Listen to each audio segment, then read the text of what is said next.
Open garage door. Or, he left the garage door open. The boss walked into the office one morning not knowing his zipper was down, his fly area wide open.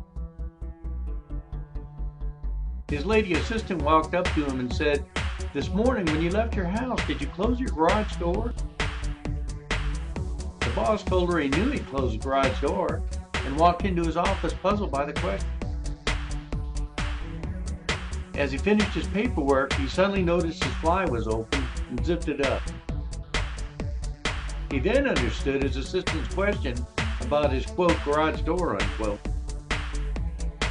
He headed out for a cup of coffee and paused by her desk to ask, "When my garage door was open, did you see my Hummer parked in there?" She smiled and said, "No, I didn't. All I saw was an old minivan with 2 flat tires."